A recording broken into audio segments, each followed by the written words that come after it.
we got our hands on Huawei's newest top-tier flagship device, the Mate 30 Pro. First, let's see what's inside the box. First up, we have the phone itself, then a smaller box that has the SIM ejector tool, then we have the supercharger, USB-C cable, and a pair of earphones. For the most part, in the hands, the Mate 30 Pro feels like a slightly thicker P30 Pro.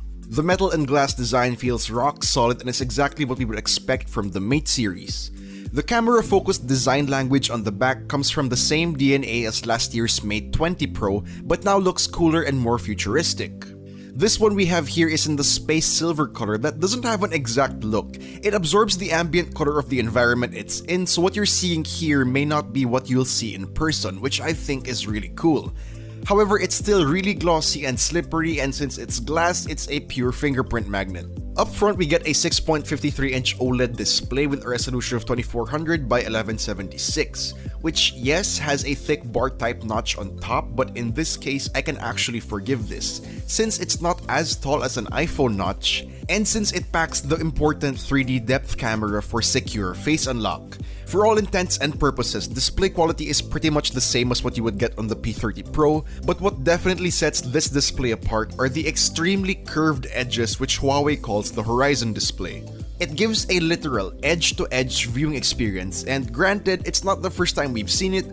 Oppo and Vivo were the first to showcase it, but it's still really cool. Not only does this make the phone look really futuristic and pretty much eliminate the side bezels, but this allows for the removal of the physical volume buttons. The power button is still physical, which is on the right side, but the volume buttons are now virtual keys on the side of the screen.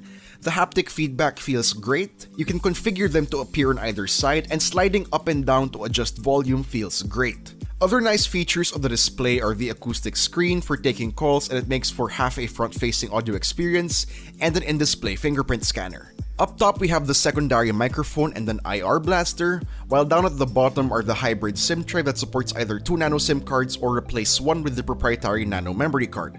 Also the USB-C port, main microphone, and loudspeaker. If you want a headphone jack, you'll have to go for the standard Mate 30.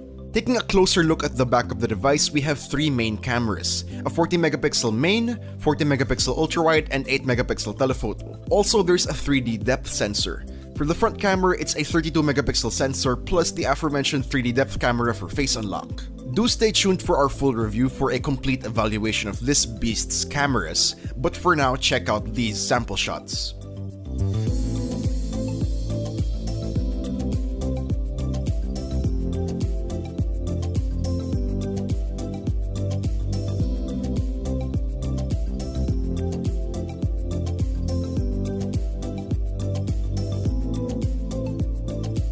Rounding out the specs, we get the latest 7nm Kirin 990 chipset that has the new GPU turbo. We got 8GB of RAM and 256GB of internal storage. And for battery, a 4500mAh cell with support for 40W supercharge, 27W wireless supercharge, and reverse wireless charging. And note, the phone we have for this video is the Chinese 4G version, not the 5G version. We'll definitely get into software more when we release our full review as well as the other aspects. So for now, guys, let us know what you think about the Huawei Mate 30 Pro in the comments down below.